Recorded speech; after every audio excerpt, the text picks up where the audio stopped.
Kalau sahur tidak digunakan untuk beribadah, maka sahur itu akan dijadikan sebagai ajang untuk gaya-gayaan dan melakukan begal, melakukan tawuran, melakukan kejahatan. Na'udzubillah, summa na'udzubillah. Orang tua tidak tahu anaknya tidur di mana. Bayangkan tanggung jawab orang tua. Hei orang tua, ketika Anda di hadapan Allah Subhanahu wa taala tidak ditanyakan di mana pemimpin kalian, yang ditanyakan pertama adalah ini anak siapa.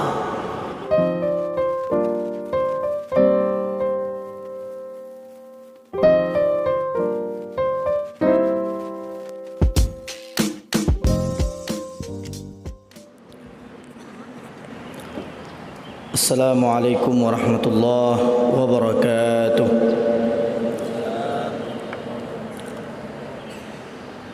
Alhamdulillah. Allahumma salli ala sayyidina Muhammad ibn Abdullah wa ala alihi wa ashabihi wa dhurriyyatihi wa mawalah. Subhanaka la ilma lana illa ma 'allamtana innaka antal alimul hakim.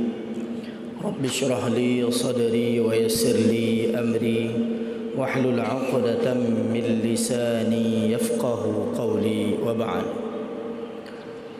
Ta'zim wa takrim kepada Abu Imam Syekh, kepada seluruh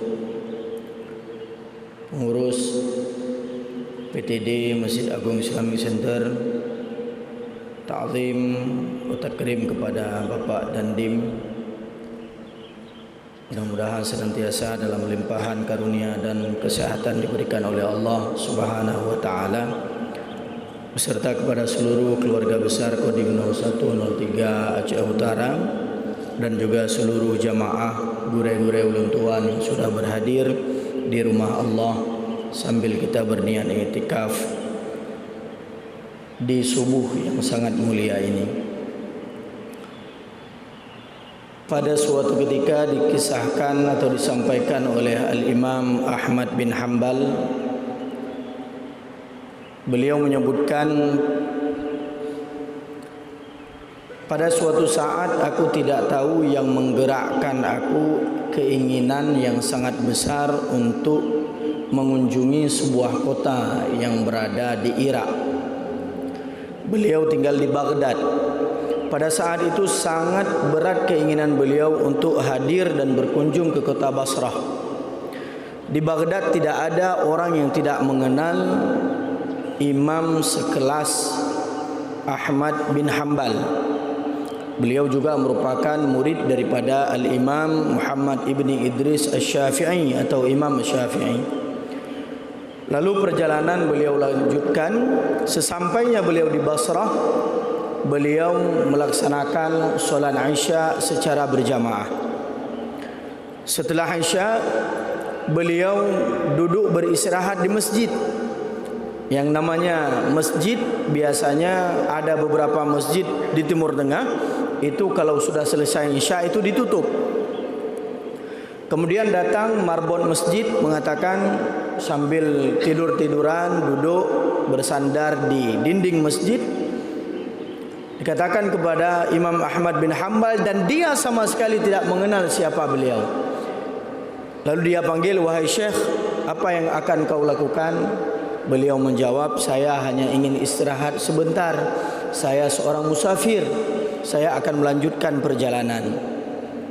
Kemudian akhirnya dikatakan oleh marbot ini, tidak boleh ada orang yang tidur di masjid, silahkan keluar.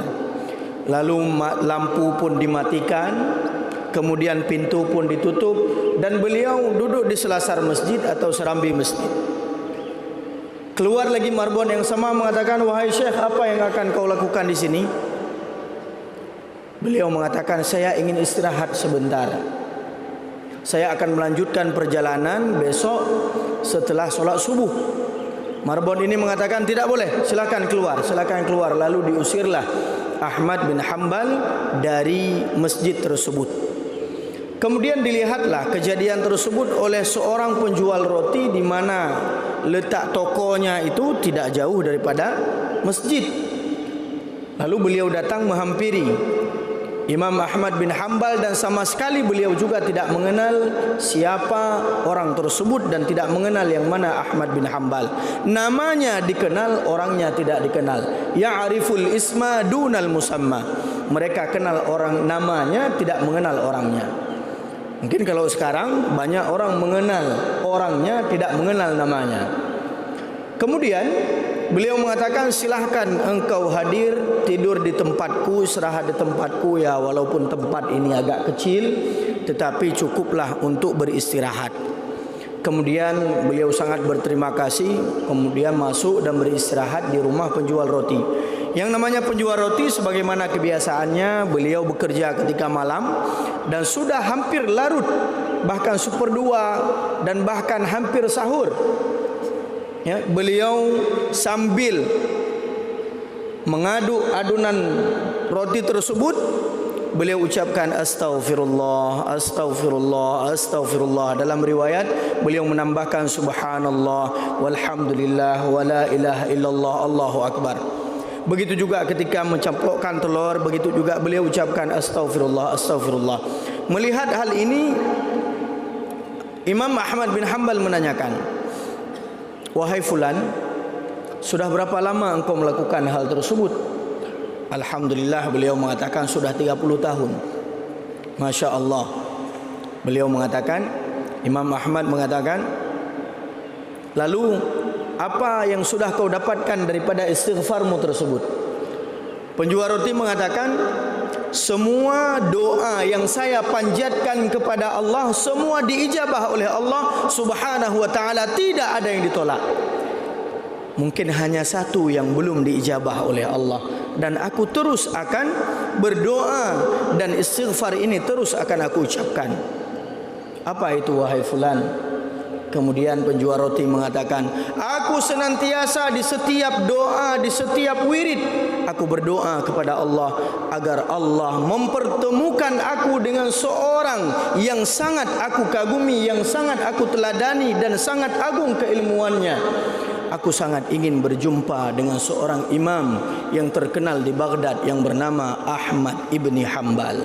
Ternyata penjual roti juga tidak tahu siapa orang yang berada di depan beliau. Imam Ahmad bin Hanbal mengatakan, wahai fulan, ternyata Allah lah yang menggerakkan hatiku tanpa ada niat, tanpa ada tujuan. Entah apa yang membisikkan kepada hatiku agar aku berangkat ke kota Basrah. Tidak tahu tujuan apa, akhirnya aku baru tahu inilah tujuan Allah mengijabah doamu. Akulah Ahmad ibni Hanbal. Subhanallah. Hadirin yang dimuliakan oleh Allah, maka istighfar adalah hal yang terbaik yang kita ucapkan. Bahkan Rasulullah sallallahu alaihi wasallam mengatakan, di antara hal yang menghalangi seorang hamba, suatu kaum, suatu bangsa daripada azab Allah akibat maksiat yang dilaksanakan, yang terjadi di dalam sebuah tempat, di dalam sebuah negeri, adalah istighfar. Beliau mengatakan dalam sebuah hadis sesuai dengan firman Allah Subhanahu wa taala, "Wa ma kana Allahu liyu'adzibahum wa anta fihim." Wahai Muhammad, aku tidak mungkin mengazab mereka sedangkan engkau berada di tengah-tengah mereka. Lalu Rasulullah mengatakan, ketika aku sudah wafat, maka tinggal satu lagi yang menjadi penghalang antara mereka dengan azab Allah. Wa ma kana Allahu mu'adzibahum wa hum yastaghfirun. Dan Allah tidak akan menimpakan azab kepada mereka selama mereka beristighfar. Kalau kita melihat bagaimana kejadian-kejadian yang ada pada kaum-kaum Nabi terdahulu, dengan kejahatan, dengan kemaksiatan, kekejian yang terjadi sekarang, mungkin bukan lagi ditenggelamkan kita sebagaimana ditenggelamkan kaum Nabi Nuh, bukan lagi sebagaimana azab yang diturunkan. Wa amtarna alaihim hijaratan min sijilin mandud, diturunkan batu yang panas daripada api neraka, sebagaimana dihancurkan kaum Samud, sebagaimana dihancurkan kaum Nabi Lut. Sungguh ini sangat luar biasa. Allah berjanji kepada Rasulullah, "Wa ma kana Allahu mu'adzibahum." Kami tidak akan mengazab mereka selama engkau berada di tengah-tengah mereka. Rasulullah sudah kembali, Rasulullah sudah wafat. Lalu apa yang menjadi penghalang? "Wa ma kana Allahu mu'adzibahum wa hum yastaghfirun." Dan sungguh Allah tidak akan mengazab mereka selama masih ada di antara mereka yang beristighfar kepada Allah, meminta ampun kepadanya, walaupun istighfar itu keluar daripada mulut seorang pendosa, seorang yang melakukan kemaksiatan, lalu ia beristighfar mengingat dosa-dosanya dan memohon ampun kepada Allah Subhanahu wa ta'ala. Hadirin dimuliakan oleh Allah, waktu istighfar yang terbaik sesuai dengan firman Allah Subhanahu wa ta'ala, "Wabil asharihum yastaghfirun." Waktu sahur adalah waktu yang terbaik untuk beristighfar. Sahur ditafsirkan oleh para ulama adalah sepertiga akhir daripada malam, thuluthul lailil akhir, yaitu sepertiga akhir. Itulah waktu yang terbaik. Maka kita tidak lama lagi akan bangun. Setiap orang yang sebelumnya tidak pernah bangun sahur, tetapi di dalam bulan Ramadan kita akan bangun sahur. Dan waktu sahur itu adalah waktu yang terbaik untuk kita beristighfar kepada Allah Subhanahu wa ta'ala. Maka dikatakan doa yang terbaik yang diucapkan adalah ketika sahur. Ibadah yang terbaik yang dilaksanakan, solat malam, adalah waktu sahur. Dan dikatakan di dalam sebuah kitab, mentakhirkan kita makan sahur, kita takhirkan adalah sunnah di dalam melaksanakan ibadah puasa Ramadan. Mentakjil, kita berburu di dalam berbuka, begitu mendengar azan maghrib kita berbuka, itu juga sunnah yang disunnahkan di dalam puasa Ramadan.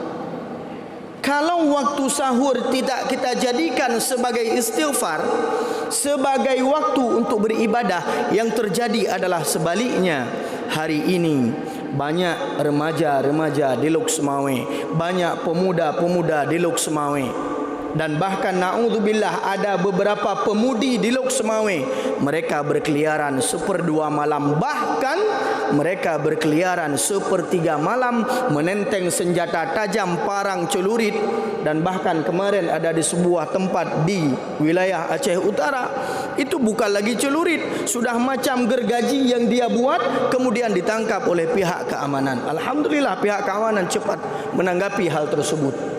Coba bayangkan, kalau sahur tidak digunakan untuk beribadah, maka sahur itu akan dijadikan sebagai ajang untuk gaya-gayaan dan melakukan begal, melakukan tawuran, melakukan kejahatan. Na'udzubillah, summa na'udzubillah.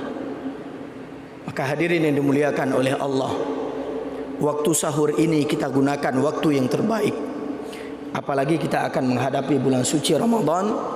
Jangan hanya kita berfikir tentang ibadah kita, tentang solat tarawih kita, tentang puasa kita, tentang sahur kita, tentang qiyamul lail kita, tetapi juga ajak solat tarawih anak-anak kita yang sudah remaja, ajak anak-anak kita yang sudah dewasa, yang sudah baligh, baik yang sedang SMP maupun SMA, apalagi di jenjang perkuliahan. Jangan pernah kita melupakan mereka. Jangan pernah kita hanya ingin beribadah sendiri, sedangkan posisi anak kita tidak tahu di mana.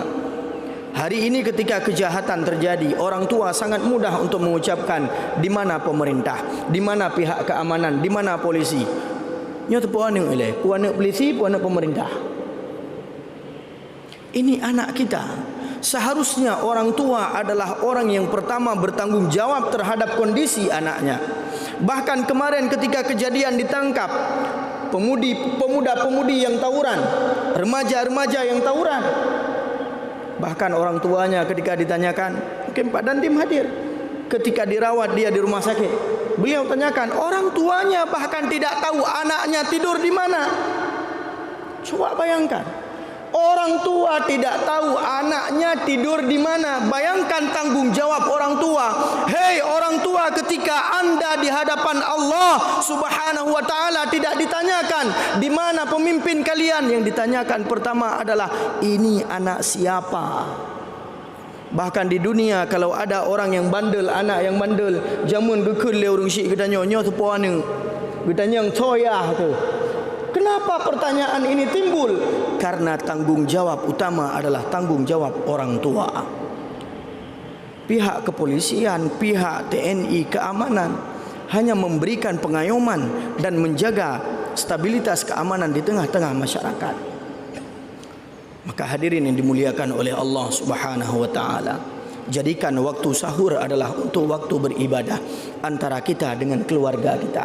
Kita duduk di dalam satu tempat di rumah kita sendiri, kita beristighfar, kita solat, kita wirid, kemudian makan sahur bersama, solat subuh berjamaah, ke masjid ketika bulan Ramadan dan bahkan setelah bulan Ramadan nantinya.